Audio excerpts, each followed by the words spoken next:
하나님의 아들이신 예수님은 누구신가? 지난 시간에 우리가 만남을 통해서 예수님을 만나봤다면 이번 시간에는 기도를 통해서 예수님을 알아보고 싶은데요. 성경 속에 예수님께서 응답해 주신 기도가 너무나 많이 소개가 되고 있잖아요. 나한테도 이런 기도 응답 좀 해주시면 좋을 텐데 이런 기도 제목 어떤 게 있으신지? 저는 요즘에 이제 최근에 이제 저희 이제 공동체나 이렇게 목장들 할 때 기도 제목들 있잖아요. 영적으로나 육체적으로 아픈 지체들이 되게 많이 있는데 사실 요즘 되게 많이 저도 같이 이렇게 아픔을 나누고 함께 울고 웃다 보니까 심적으로 많이 힘들었어요. 근데 정말 하나님 선하시고 하나님 실수가 없으신 완전하신 하나님인데 이분들 좀 주님 치유해 주세요. 함께 해주세요. 이 기도 빨리 응답 받고 싶어요. 다른 분들 위해서 기도하고 계시군요. 네. 네, 저는 어렸을 적의 이야기를 좀 살짝 얘기해. 제가 가장 존경하는 분이 저희 아버지셨는데 먼저 데려가셨어요. 그 교통사고로. 네, 그냥 한순간에 모든 걸 다 잃은 나머지 제가 이제 하늘을 향해서 그때 처음으로 말을 걸어본 사건이었거든요. 그러니까 달리 뭐 이제 다른 데 구할 데가 없어서 지난 시간에 이제 임영규 목사님 이야기하셨던 것처럼 저도 그냥 분명 목적과 대상을 두고 소리 질러 봤거든요. 그때 뭐라고 했냐면 전 정확히 기억나요. 그냥 그대로 그때 던진 얘기 그대로 하자면 당신 살아있어라고 했어요. 하늘에 당신 존재하면 어디 한번 죽겠으니까 돌아버리겠으니까 미쳐버리겠으니까 당신이 한번 해결해봐. 이렇게 소리쳤던 것 같아요. 근데 그때 저도 하나님을 만났기에 오늘 너무 부족하지만 이제 목사로 오늘 이 자리에 있는 것인데 예, 진짜 하나님께 이렇게 간절히 외쳐봤던 그 기억이 있었어요. 예, 근데 이제 요즘은 그런 간절함이 좀 제 안에 좀 없어진 것 같아서 살짝 아쉬운데 그래서 오늘 또 올폰에 집중해 보려고 합니다. 네. 많이 기도 응답을 받기도 하지만 왜 유독 저한테는 기도 응답이 없을까라고 아마 목사님들께 고민 상담하시는 분들 많으실 텐데 그런 성도가 오면 어떤 얘기를 좀 해주세요? 저 기도도 잘 안 들어주시고 그렇게 서로 위로하죠. 네. 저는 당신이 하나님께 한 거 생각해봐. 목사님들이 너무 세게 얘기하시는 거 아니에요? 네. 네, 이 목사님. 좀 다 비슷한 맥락인 것 같아요. 네. 저도 저희 교회 청년이 와서 왜 하나님이 제 기도를 안 들어주실까요? 라고 하면 저도 하나님이 내 기도를 들어줬으면 오늘 네가 내 앞에 없겠지라고 네. 농담처럼. 네. 농담처럼. 농담처럼. 네. 네. 그렇죠. 너만 그런 게 아니다. 다 우리 가지고 있는 어떤 우리의 문제인데, 그렇죠. 그러니까 그거를 이제 우리가 어떻게 하나님 앞에 나가야 되겠느냐라는 거에 대해서 우리가 좀 그런 마음의 위로를 가지고 여유를 가지고 좀 나가서 하나님 앞에 좀 나갔으면 좋겠다. 뭐 이렇게. 아멘. 네. 그러면 예수님은 진짜 우리의 기도를 들어주시는 분이신지 오늘 알아보도록 하겠습니다. 임영규 목사님과 임채영 목사님께서 준비하신 설교 듣고 문담 나눠보도록 하죠. 안녕하십니까. 라이트하우스 서울숲의 임영규 목사입니다. 제가 예전에 이제 청년 사역할 때 있었던 한 청년이 교회를 떠나면서 제가 왜 교회를 떠나느냐라고 물었더니 하나님이 내 기도 안 들어주시잖아요 라고 이렇게 이야기하면서 교회를 등졌던 기억이 있습니다. 아마 여러분들도 이런 경험이 있을 것입니다. 내가 애써서 기도했는데 모든 게 허탕친 것 같은 느낌, 하나님께서 나에 대해서 외면하시고 내가 소외받는 것 같은 느낌들을 아마 받으실 것입니다. 오늘 성경에도 그런 사람이 등장합니다. 요한복음에서는 그 사람을 왕의 신하라고 이야기하고 있습니다. 왕의 신하라는 것은 매우 고위층 관리였다라는 것을 알 수 있습니다. 왜냐하면 여러분들이 이제 구청에 가서 직원을 만날 때 대통령의 부하라고 이야기하지 않기 때문입니다. 대통령의 부하라고 이야기한다면 청와대에서 대통령과 함께 직면하는 사람일 것입니다. 마찬가지로 왕의 신하라는 것은 왕과 얼굴을 맞댈 정도의 고위 관리층이라고 이야기할 수 있을 것입니다. 근데 그 사람이 예수님을 직접 찾아왔습니다. 자기 부하들을 보낸 것이 아니라 그 높은 분이 직접 예수님을 찾아왔습니다. 왜 그랬을까요? 다급했기 때문입니다. 마찬가지로 우리도 다급할 때 기도합니다. 중고등학생들은 시험 전날 기도합니다. 그 다음에 이제 아마 소개팅 앞두고서 기도하시는 청년들 꽤 많이 계실 것입니다. 전세금이 나와야 될 때, 이때 대출 나와야 될 때 전세를 앞두고서 대출금을 위해서 우리들은 기도하게 됩니다.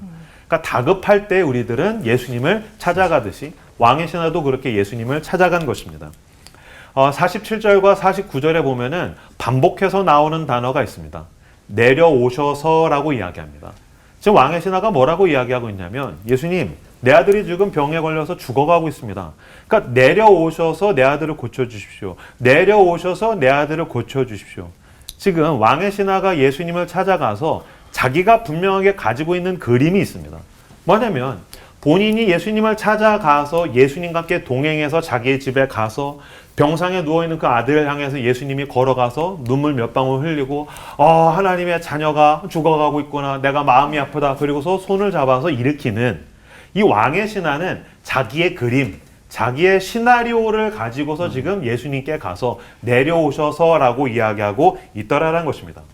예수님께서 어떻게 하셨습니까? 가라, 나았다라고 이야기했습니다. 그러니까 어떤 면에서 지금 이 왕의 신하는 응답을 받았다라고 이야기할 수 없습니다. 왜 그렇습니까? 내 그림대로 예수님께서 움직여주지 않기 때문이라는 것입니다. 마찬가지로 우리가 기도할 때 실망하는 까닭은 그것입니다. 예수님께서 나의 그림대로 움직여주지 않기 때문입니다. 하나님께서 나의 시나리오대로 움직여주지 않기 때문에 내 기도가 무산되고 허탕친 것 같은 느낌들을 받을 때가 있다는 것입니다. 그때 우리는 이야기하죠. 하나님은 안 계신 것 같아요. 하나님은 내 기도를 안 들으시는 것 같아요 라고 이야기합니다. 이사야서 55장 8절에서 9절은 이렇게 이야기합니다. 이는 내 생각이 너희의 생각과 다르며 내 길은 너희의 길과 다름이니라. 여호와의 말씀이니라. 이는 하늘이 땅보다 높음같이 내 길은 너희의 길보다 높으며 내 생각은 너희의 생각보다 높음이니라. 하나님께서 말씀하십니다. 난 너희의 시나리오대로 움직일 생각이 없어. 왜 그렇습니까? 우리의 시나리오보다 하나님의 시나리오가 훨씬 좋기 때문입니다. 믿음은 나의 시나리오를 하나님께 강요하는 것이 아닙니다. 여러분, 하나님은 우리의 시나리오의 배우가 되실 생각이 없습니다. 언제나 하나님이 감독이고 우리가 배우라는 사실을 알아야 됩니다. 그러므로 믿음은 더 열성적으로 나의 시나리오를 하나님께 강요하는 것이 아니라 내 시나리오가 엉터리라는 것을 인정하는 것으로부터 출발합니다. 하나님, 내 계획, 내 시나리오 엉터리라는 것을 인정하겠습니다. 이때 기도하는 것은 내 시나리오를 내려놓고 하나님을 따라가는 법을 배우는 것, 이것을 믿음이라고 이야기할 수 있을 것입니다. 오늘 본문에서 믿음은 두 가지로 구분됩니다. 50절에 보면 믿고 가더니가 등장하고요. 52절에 보면 자기와 그 온 집안이 다 믿으니라. 50절에 보면은 이 왕의 신하가 믿고 갔습니다. 근데 52절에 믿고 가더니가 또 나왔습니다. 이 뒷부분에 나오는 자기와 온 가족이 믿으니라라는 것은 그 응답에 의한 결과까지를 받아들인 믿음을 의미합니다. 그렇다면 앞에 있는 믿고 가더니란 무엇입니까? 이게 긴가 민가 하는데 가는 것입니다. 이게 내 뜻대로 되든 아니든 가는 것입니다. 내가 이게 머리로 이해가 안 되고 나의 합리성으로 받아들일 수가 없는데 방법이 없으니까. 그래도 예수님께서 나았다라고 하시니까 지금 같았으면 전화기가 있으니까 예수님께서 가라, 나았다. 여보, 나았어? 안 나았어? 얘들아, 예수님 죽여라. 뭐 이렇게 할 수 있는데 확인이 안 되지 않습니까? 그럼 그때부터 다시 돌아가야 됩니다. 이게 34km입니다. 우리나라로 치면은 백리길입니다. 이 왕의 신하는 자기 아들이 낳았는지 안 낳았는지 알 수 없는 백리길을 가야 됩니다. 혹시 내 아들 죽은 거 아니야? 내가 괜한 짓 한 거 아니야? 내가 여기 와가지고 지금 뻘짓한 거 아니야? 하나님은 내 기도를 들어주지 않는 것 같아. 그 백리길을 걸어가는 것, 그것을 지금 오늘 성경은 믿음이라고 이야기하고 있는 것입니다. 제가 한참 힘들 때 사촌 동생이 저에게 적어준 글귀가 있었습니다.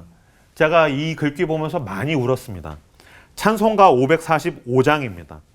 이 눈에 아무 증거 아니 배워도 믿음만을 가지고서 늘 걸으며 이 귀에 아무 소리 아니 들려도 하나님의 약속 위에 서리라. 걸어가세 믿음 위에 서서 나가세 의심 버리고 걸어가세 믿음 위에 서서 눈과 귀에 아무 증거 없어도 보이지 않아도 들리지 않아도 믿음으로 가는 것입니다. 아멘. 그 백리길을 가면 백리길 다 가지 않아서 저만치에서 집안에 있는 하인들이 당신의 아들이 낳았습니다 라는 응답을 가지고 달려나오게 됩니다. 저는 최근에 그 온전케 되리라는 찬양 너무 좋아합니다. 갈보리 언덕 너머 그 어느 날 온전케 되리. 그러므로 여러분의 인생 가운데 있는 그 언덕을 향해서 걸음을 내딛으십시오. 눈과 귀에 아무 증거 없어도 믿음으로 서서 걸어가시는 여러분들 다 되시기를 주님의 이름으로 축복합니다. 기도하겠습니다. 주님, 우리는 간절해서 기도합니다. 때때로 하나님은 나의 생각과 달라서 내 기도가 땅에 떨어지는 것 같은 느낌들을 받을 때가 있습니다. 그러나 그것은 지금 나의 느낌입니다. 주여 우리에게 믿음 주시옵소서. 주여 우리에게 믿음 주시옵소서. 아멘. 나에게 주어진 길을 걸어갈 수 있는 그 믿음 우리에게도 주시옵소서. 아멘. 그리하여 우리도 나에게 주어진 그 백리길을 걸어가세 믿음 위에 서서 나가세 의심 버리고 그렇게 걸어가 갈보리 언덕 넘어 그 어느 날 온전케 되는 역사가 우리 모두에게 나타나게 하여 주시옵소서. 아멘. 예수님 이름으로 기도했습니다. 아멘.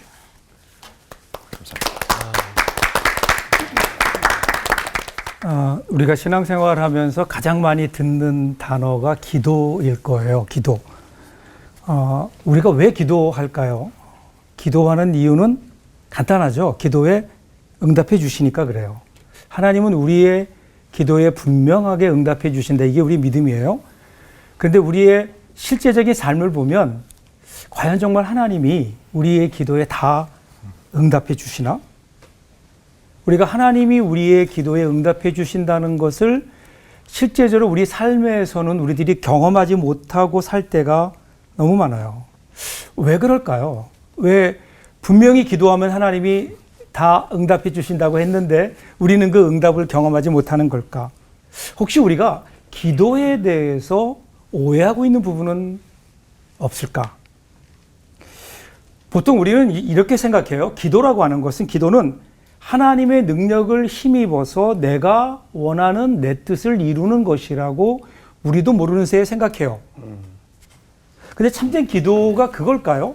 오히려 기도는 그 기도의 시간들을 통해서 하나님의 뜻을 깨닫는 것이고, 그리고 그 하나님의 뜻이 나에게 이루어지기를 원하며 그 뜻을 이루기 위해 나아가는 시간들, 그것이 사실은 진짜 기도의 과정이 아닐까. 그 과정을 통해서 우리는 하나님과 친밀한 사귐을 갖게 되는 거죠. 그래서 기도를 통해서 하나님을 더 알아가는 거예요. 하나님의 뜻을 더 알아가고 하나님이 하시고 싶은 것을 더 많이 알게 되고 결국 하나님의 마음을 알게 되는. 오늘 우리가 읽었던 말씀 보면요, 사도 바울의 기도가 나오잖아요. 유명한 기도예요. 7절에 보면 내 육체에 가시가 있다 이렇게 고백해요. 이 가시가 어떤 건지는 정확하게 몰라요. 성경에서 이에 대해서 이야기하고 있지 않거든요. 그런데 우리들이 미루어 짐작해 보면 육체의 고통이다 그렇게 우리들이 볼 수 있죠. 고통이 얼마나 컸는지 가시라는 단어로 표현을 했는데, 이 가시라고 하는 게 우리말처럼 이게 작은 무슨 가시가 아니라 헬라어의 의미로 보면요, 말뚝 혹은 뾰족한 창, 새꼬챙이 이런 의미예요. 그리고 한번 생각해 보세요. 그냥 가시에 찔렸다 그러면 한번 해볼 만한데 새꼬챙이가 나를 찌르고 있다. 이건 다른 문제죠. 지금 사도 바울이 얘기하는 건 그거예요. 그 가시가 아니라 쇠고챙이 같은 창 같은 것이 내 몸 전체를 찌르고 있다 그런 말이에요. 자, 이제 중요한 건 이러한 고난이 있을 때, 가시가 있을 때 사도 바울이 어떻게 했느냐. 먼저 이것을 위해 기도해요. 처음에 없어지도록 기도해요. 8절에 보니까 3번 기도했다. 왜 사도 바울이 3번 기도했을까요? 그 이유는 응답이 안 돼서 그래요. 한 번 기도했는데 가시가 그대로 있네요. 두 번째 기도했는데 그대로 가시가 있는 거예요. 사도 바울 같은 분이 3번 기도했다는 것은 단순히 숫자는 아닐 거예요. 그의 전 존재를 걸고 하나님 앞에 사투버렸던 그 기도였을 거예요. 그런데 하나님이 기도 응답해 주지 않으세요? 그때 어떻게 했을까요? 또 기도한 거예요.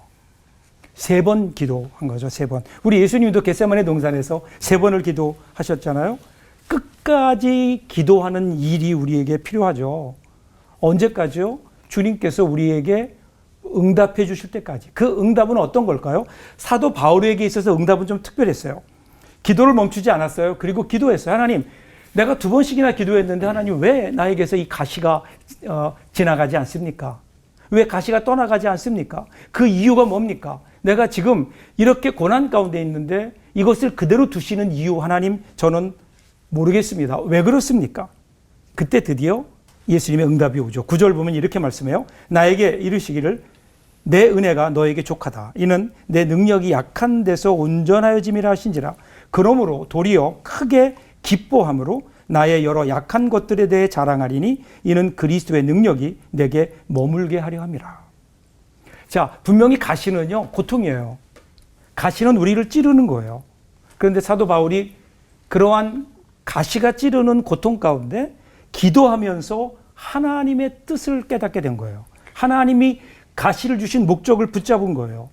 나중에 돌아보니까 가시 때문에도 기도할 수 있었고, 그리고 나의 연약함을 배울 수 있었고, 그것 때문에 내가 자만하지 않고 하나님의 능력을 힘입기 위해서 더 많이 기도할 수 있었다. 그래서 나중에 보니까 오히려 그 가시가 나에게는 은혜였고 하나님의 능력이 나에게 머무는 통로였다.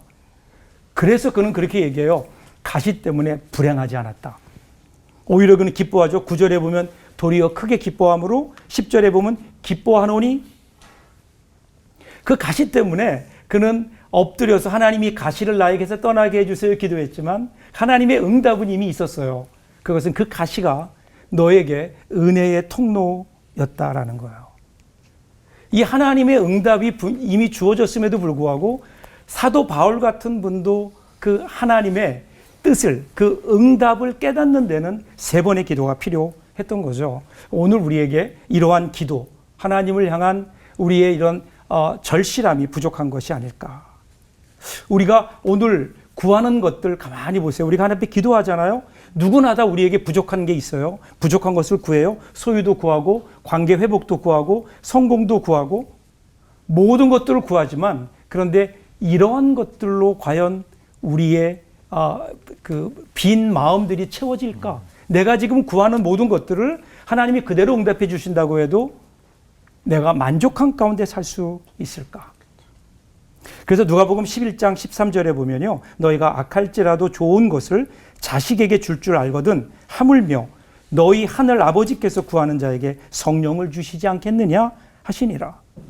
보통 너희가 나에게 악할지라도 좋은 것을 자녀에게 줄 줄 알거든 하물며 너희들이 구하는데 내가 그걸 안 주겠느냐? 이렇게 말씀하셔야 될 텐데 내가 너에게 성령을 주시지 않겠느냐? 성령은 하나님의 영이잖아요. 하나님의 영은 하나님과 우리를 하나로 이어주잖아요. 성령으로 인해서 우리는 하나님 안에 예수 그리스도 안에 거할 수 있잖아요. 결국 하나님의 가장 큰 응답은 무언가를 우리에게 주는 것이 아니라 그냥 우리를 하나님 안에, 예수 그리스도 안에 있게 하는, 그 풍성함을 누리게 하는, 거기에 진짜 기도의 응답이 있는 것은 아닐까. 거기에 진짜 기도의 목적이 있는 것은 아닐까.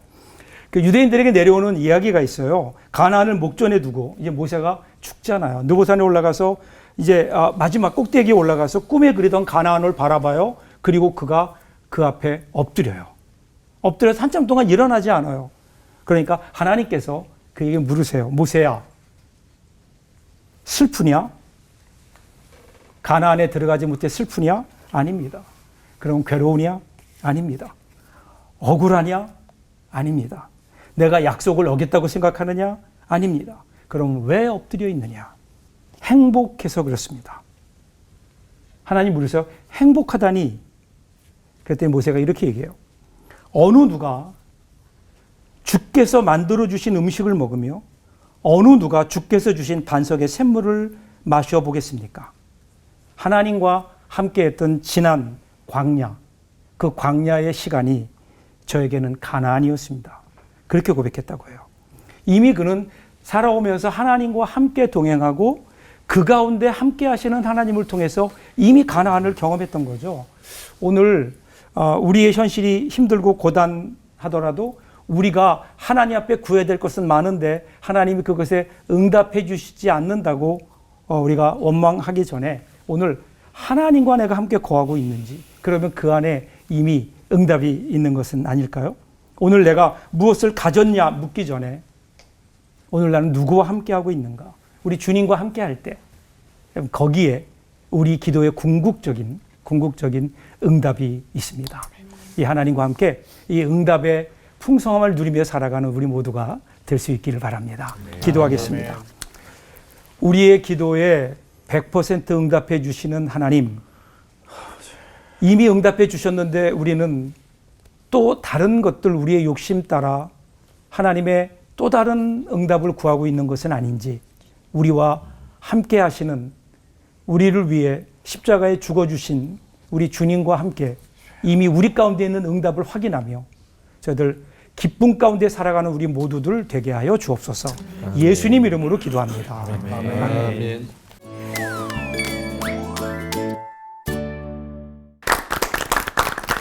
우리들의 간절한 기도에 좀 시원하게 응답해 주시면 좋을 것 같은데 예수님이 우리를 다루시는 방식은 우리가 기대하는 방식은 아닌 것 같다는 생각도 좀 드는 것 같아요.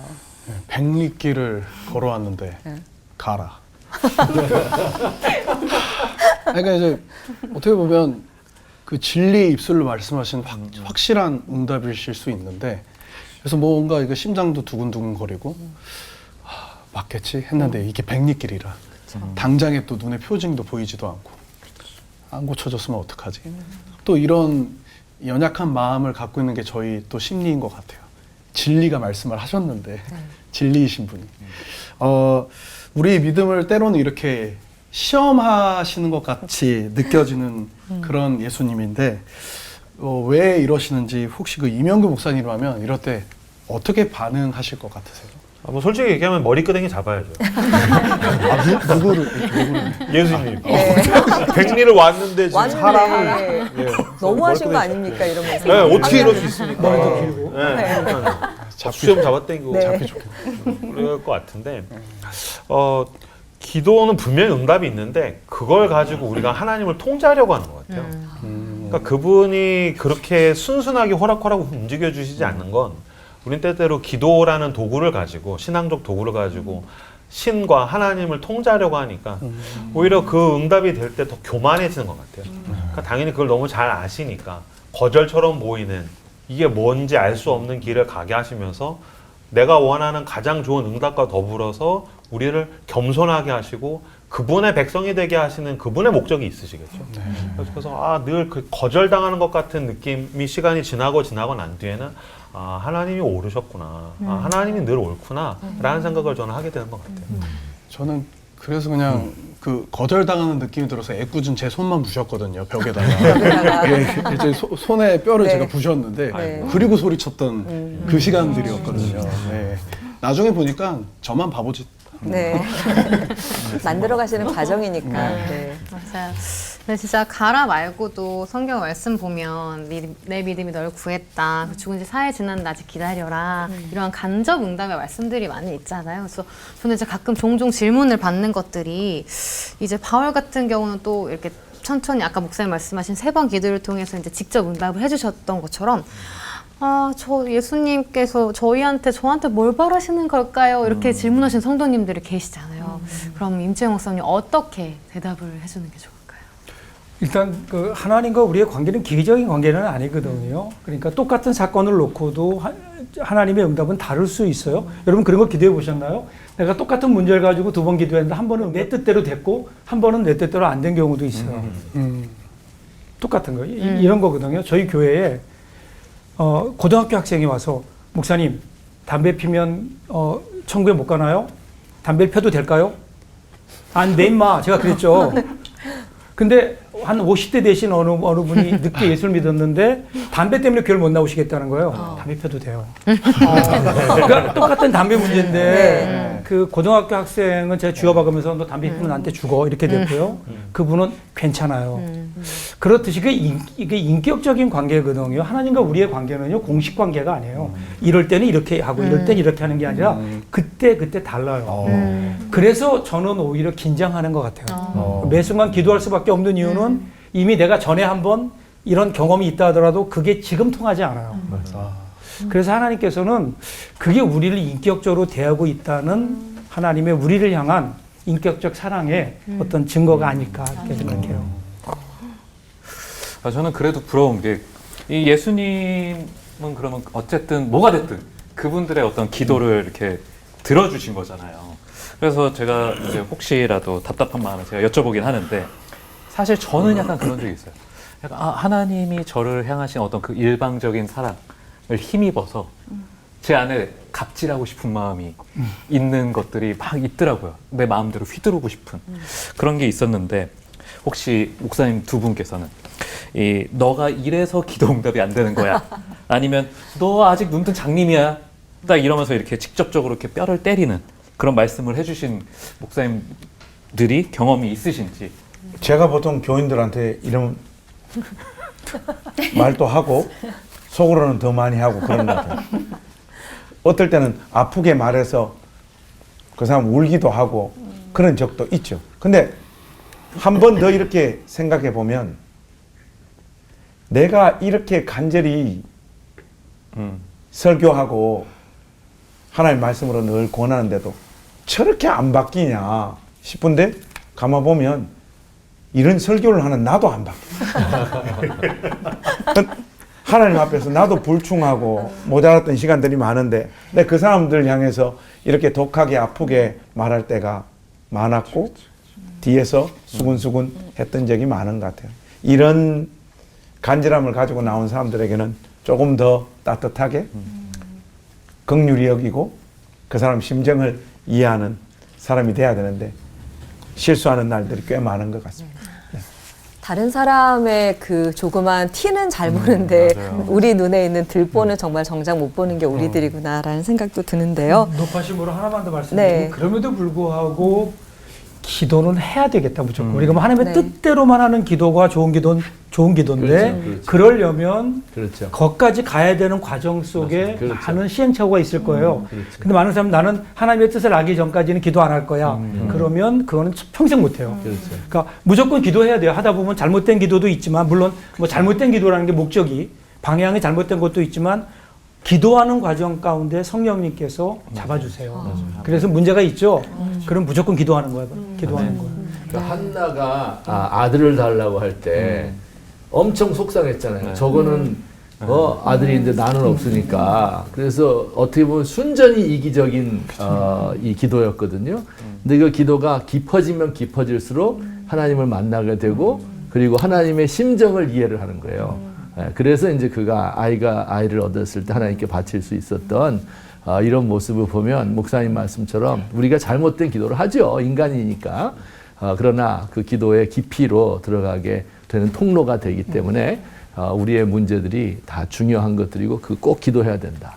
너무 공감이 가는 것 같아요. 그러니까 잘못된 기도가 교정되어질 수 있는 방법은 기도밖에 없어요. 그러니까 이게 중요한 것 같아요. 네. 방향이 잘못됐고 또 그 내용이 잘못됐더라도 하나님 앞에 예수님 앞에 서 있는 그 시간이 꼭 필요하다라는 지적이셨던 것 같습니다. 목사님들께서는 당연히 기도를 많이 하실 테니까 아마 그런 경험들도 많으셨을 것 같아요. 들어주시는 예수님 얼마나 많이 만나셨는지 그 얘기도 좀 들어보고 싶거든요. 그래서 돌발 질문을 한번 드려보겠습니다. 도전. 잘 들으시고 답해주세요. 목사인 나도 우리 교회와 내 삶에 일어난 예수님의 기도 응답이 이해가 안 될 때가 있었다, 없었다. 하나, 둘, 셋. 있다. 있으시네. 네, 많다. 거의 네. 다다. 거의 다. 목사님들이 있다 하는 것도 그런데 거의 다다까지 하는 거 보니까 굉장한 또 위안이 되는 것 같아요. 호흡하는 매 순간이 그렇군요. 네.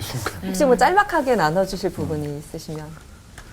제가 하여튼 목회자 되겠다고 어렸을 때 결심했는데 이상하게도 그때부터 우리 집이 망하는 거예요. 그 전에 잘 살았거든요. 네, 너무 어려워서 이제 늘 기도를 하고 이제 아버지가 결국은 실패를 해서 도망을 가고 이제 우리 집이 식당을 했어요. 그래서 조그만하게 아주 어렵죠 뭐. 제가 고등학생 때 이제 서빙도 하고 카운터도 보고 이제 이랬는데.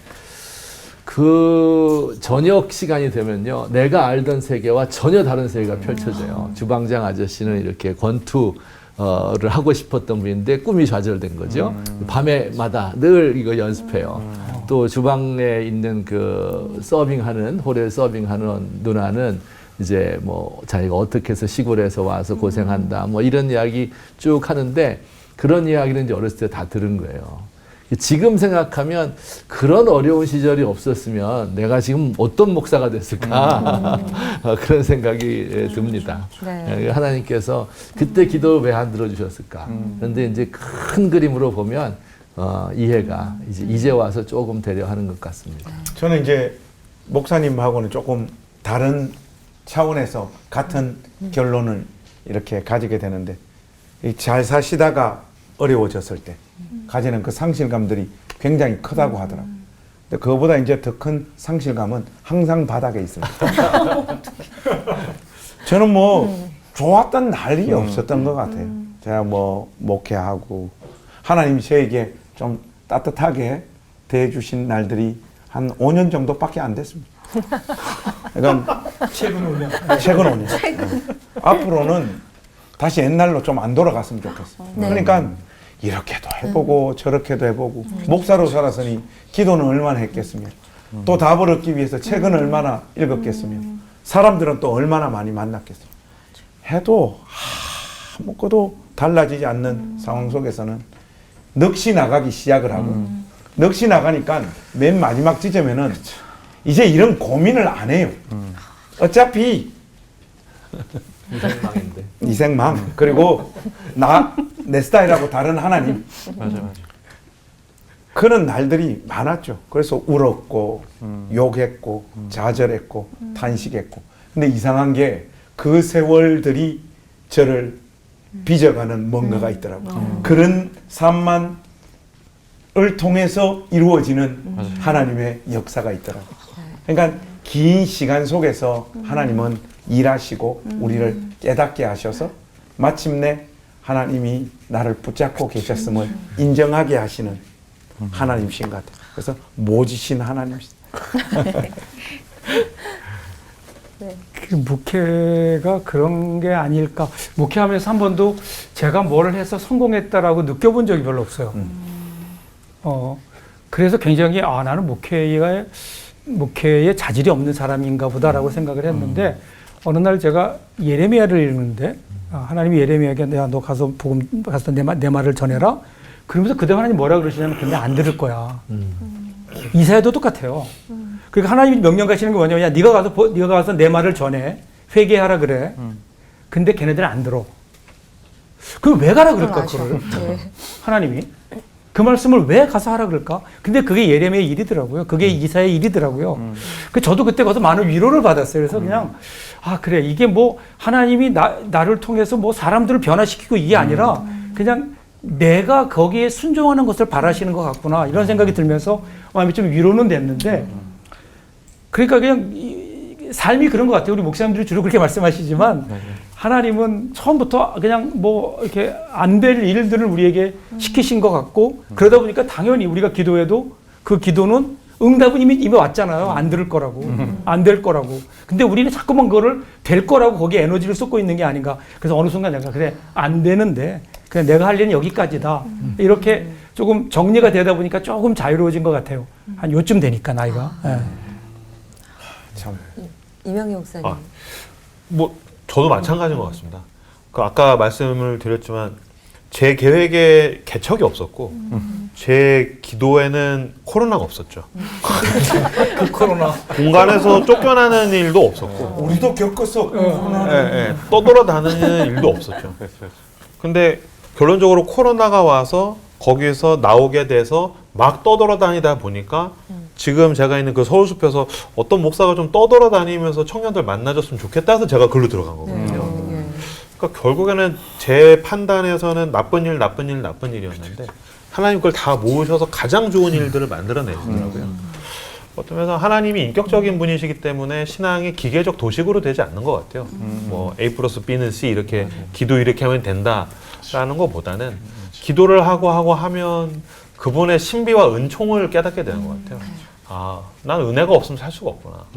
내가 그분이 없이는 살 수가 없구나라는 걸 깨닫게 되는 게 가장 큰 기도의 유익이지. 뭐 몇 번 기도해서 몇만 번 다 응답받았다. 네. 그건 그렇게 큰 중요한 일이 아닌 것 같습니다. 네. 예수님께서 한 사람 한 사람을 또 어떻게 만나주고 계시는지 목사님들의 삶의 이야기를 통해서도 또 진하게 느낄 수 있는 것 같습니다.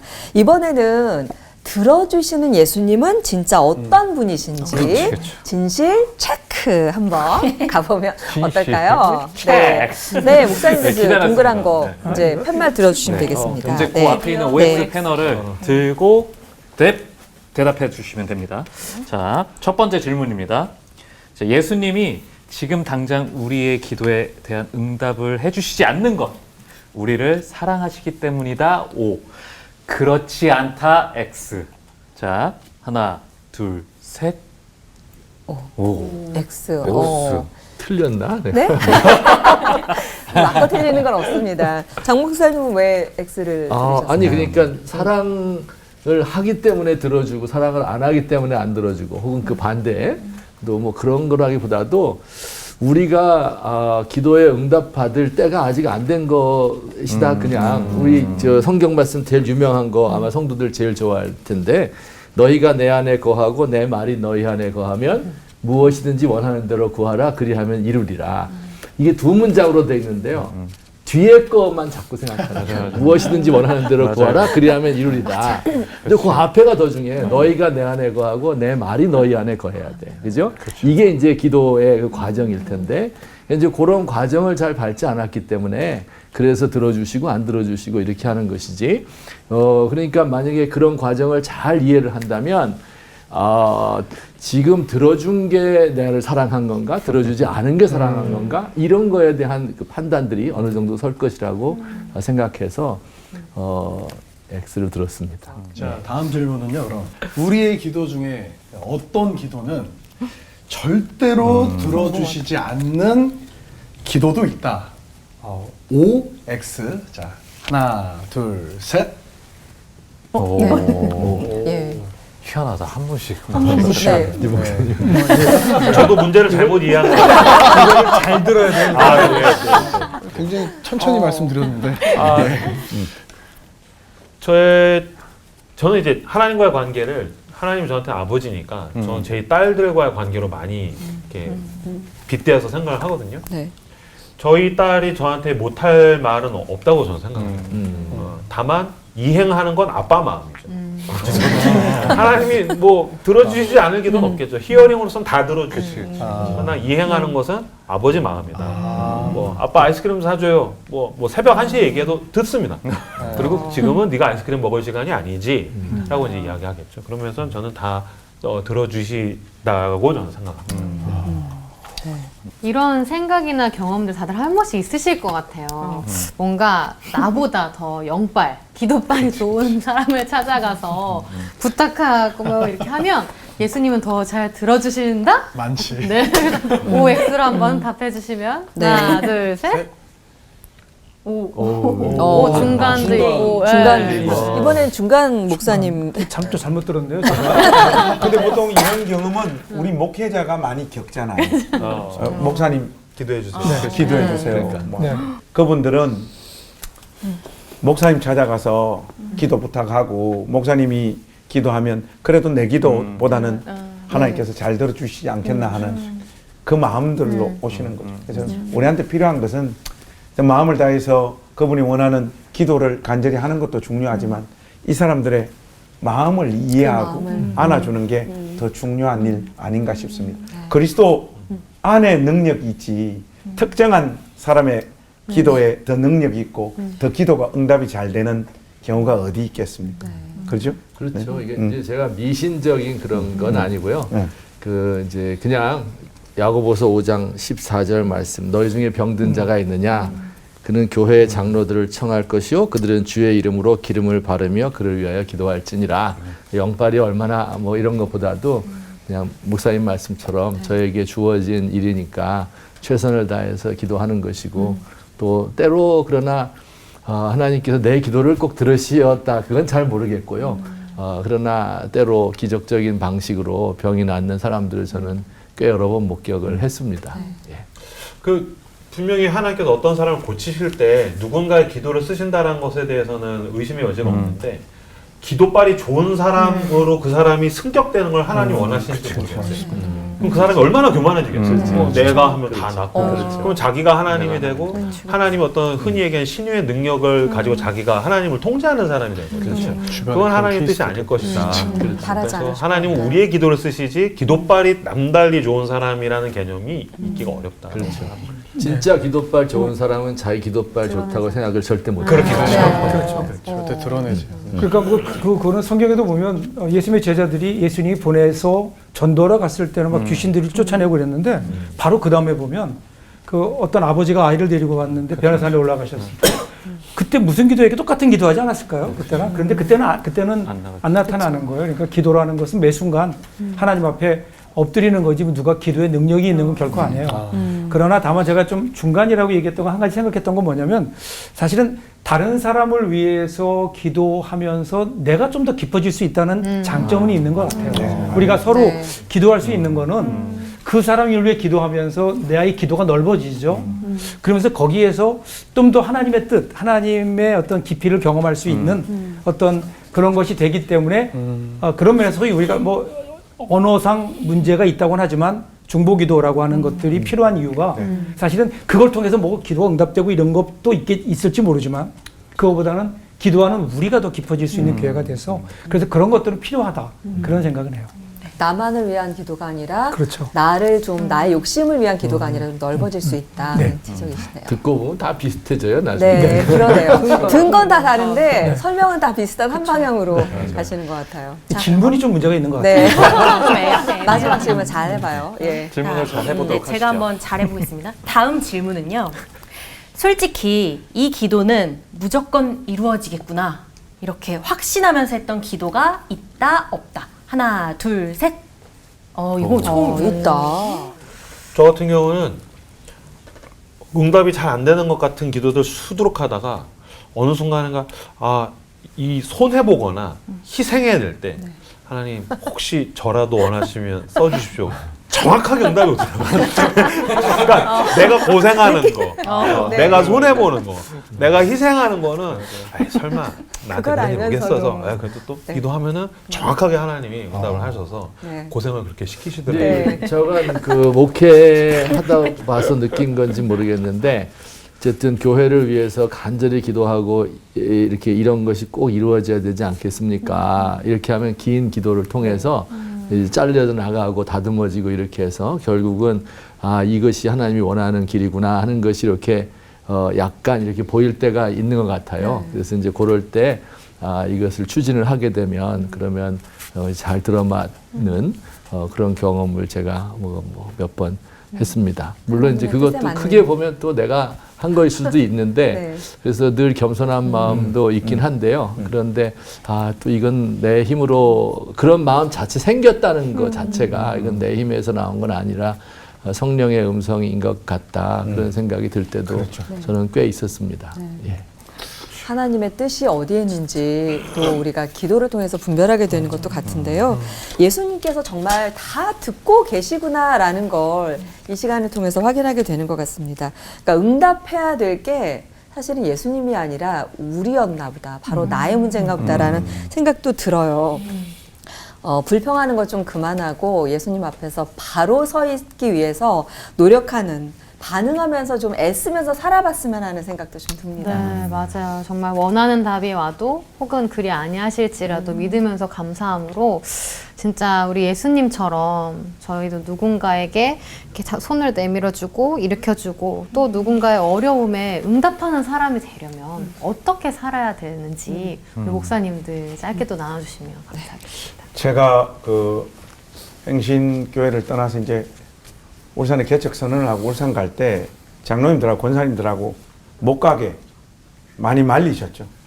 그래서 그러면서 이제 못 가게 하시려고 이제 목사님 기도하고 응답 받고 가시냐고 저보고 그러시더라. 제가 그때 이 세상 그 누구도 목사 중에는 하지 않았던 말을 했죠. 한 번도 기도해 본 적 없다.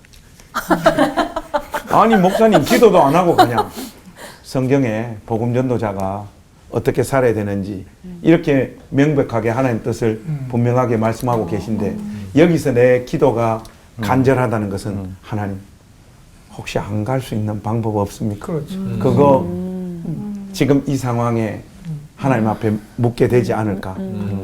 그러니까 저를 좀 이해를 해달라. 그렇게 말씀을 드렸거든요.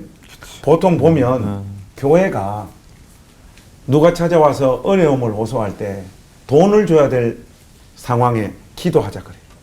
그리고 이 문제는 하나님 앞에 정말 온 공동체가 매달려 기도해서 하나님의 응답을 통해서 넘어가야 될 문제를 우리 쪽에서 가지고 있는 물질이나 인간관계를 움직여서 현실화시키고 응답되어졌다고 하는 경우가 많아요. 그래서 저는 기도는 기도로 돌아가고 돈은 돈의 자리로 돌아갔으면 좋겠어요. 누군가가 왔을 때 도움을 요청했을 때 물질을 공급해서 그 사람을 살려야 하는 상황에 이 거룩한 기도를 수단 삼아서 그 도움을 외면하지 않는 신자와 목사로 살고 싶어요.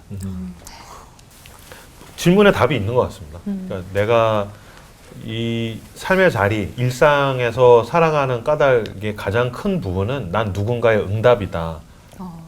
난 누군가의 응답으로 보내어졌다. 왜냐면은 예수님이 제자들을 보내실 때 보면 사도행전에서의 그리스도의 제자들은 다 누군가에 대한 응답이거든요. 병자들에 대한 응답, 가난한 자들의 응답, 복음이 필요한 자들의 응답, 사랑이 필요한 사람들의 응답. 그런 식으로 하나님께서 우리를 어떤 도시나 삶의 자리로 보내셨을 때, 캠퍼스와 직장으로 보냈을 때는 나는 누군가가 그토록 기도하면서 기다리고 있는 응답이라는 거. 그러니까 우리가 기도할 때 기다리잖아요. 간절하잖아요.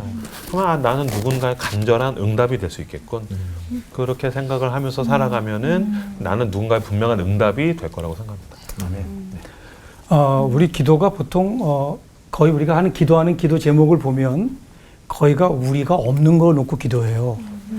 우리에게 필요한 거 근데 없는 거 가지고 기도하죠. 하나님 이거 필요해요. 이거 있어야 돼요. 기도를 우리가 다른 사람들을 좀 이렇게 세우기 위한 좀 더 기도가 깊어지려면 저는 가지고 있는 것들을 놓고 기도해야 된다고 생각해요.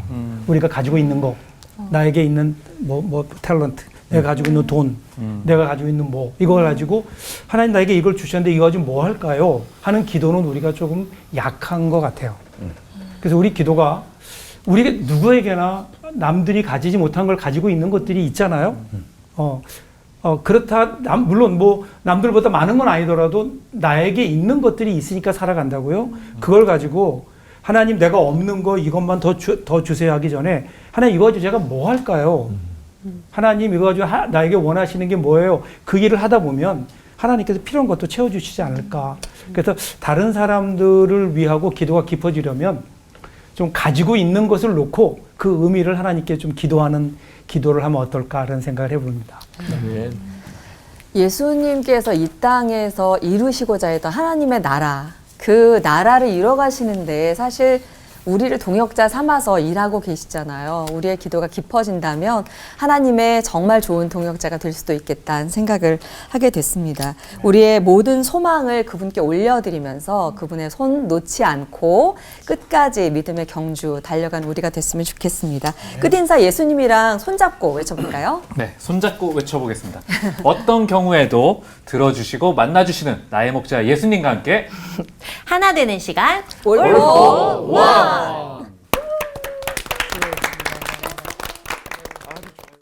궁금했던 신앙 질문을 올포원에 보내주세요.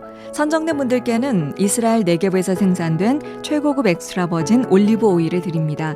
네게브 올리브 오일을 드실 때마다 이스라엘 사막에 회복의 푸른 나무가 심어집니다. 많은 참여 부탁드립니다.